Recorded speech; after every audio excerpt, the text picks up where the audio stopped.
সাগর যেরকম সারা বিশ্বের ময়লা নিজের বুকে নিয়ে পৃথিবীকে পরিষ্কার করে রাখে, মনটাও যদি এরকম করা যায়, সবার কষ্ট বুকে নিয়ে সবার মুখে হাসি ফুটাতে পারি। সুবহানাল্লাহ। জমিনের মতো স্থির হতে হবে, জমিনের মতো। একটু জোরে বলেন না, জমিন কি করে আছে? যে হাঁটছে, লাফাচ্ছে, দৌড়াচ্ছে, সূর্যের মতো প্রখর হতে হবে। সূর্য আলো দেওয়ার সময় চিন্তা করে না কে আপন কে পর, সবার জন্য দেয়। আল্লাহ আপনাকে যতটুকু দিয়েছে সেটাও সবার জন্য আপনি উন্মুক্ত করে দেন। দেখবেন আল্লাহ তাআলা আপনাকে এমন শান্তি দিবে যা আপনি কল্পনাও করতে পারেননি। এমন এমন জায়গা থেকে আল্লাহ তাআলা আপনাকে উদ্ধার করবে যা আপনি ভাবতেও পারবেন না। এমন এমন জায়গা থেকে আল্লাহ তাআলা আপনাকে নিয়ামত দিয়ে ধন্য করবেন, আপনি শুধু পেতে থাকবেন আর অবাক হতেই থাকবেন। আর বারবার আপনার শুধু একটা আয়াত মনে পড়বে, ওয়ায়ারযুকহু মিন হাইসু লা ইয়াহতাসিব। চিৎকার দিয়ে বলেন সুবহানাল্লাহ। আল্লাহ তাআলা আমাদের সবাইকে ইসলামী আদর্শ ধারণ করার তৌফিক দান করুন।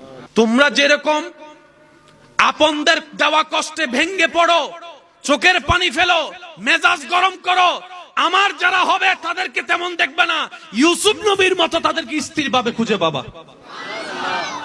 তোমরা যেরকম কষ্টের মধ্যে বেশি বেশি দুশ্চিন্তায় পড়ে যাও, আমার গুলাকে সেভাবে দেখবে না। নবী আইয়ুবের মতো ধৈর্যের সাথে পাবা, সবরের সাথে পাবা, শুকরিয়ার সাথে পাবা, সন্তুষ্টির সাথে পারবা। সুবহানাল্লাহ। আমরা কবরকে ভয় পাই কারণ আমাদের মাথায় বসা একা কিভাবে থাকবো। আর যাদের মাথায় মনে বসে গিয়েছে আমি একা কই, আমার রবের রহমত তো আছে, তাদের অন্তর থেকে ভয়ই চলে গিয়েছে। সুবহানাল্লাহ। পার্থক্যটা একটু বুঝার চেষ্টা করি আমরা। নবীজি বললেন, আল্লাহ আপনার দিদারে আমি একদিন চলে যাব, আমার পরেও কোনো নবী রাসূল আর আসবে? আল্লাহ এই ইসলামের খেদমত কারা করবে, কিভাবে টিকবে? রব বলে যে আমি আল্লাহ প্ল্যানিং করে রেখেছি। কারণ ইসলাম নতুন কোনো নবীও আসবে না, ইসলাম নতুন করে আসার কোনো সুযোগ, ইসলামটার খেদমত চালু রাখতে হবে। কি বলেন আপনারা, ঠিক কিনা? প্রজন্ম বাই প্রজন্ম আপনারা ব্যবসা, চাকরি, ঘর বাড়ির জন্য প্রজন্ম খুঁজেন না, যে আমার একটা প্রজন্ম দরকার যেন আমার বংশটা টিকে থাকে। নবীজি বললেন, আল্লাহ তুমি কুদরতের অধিকারী, ব্যবস্থা তুমিই করো।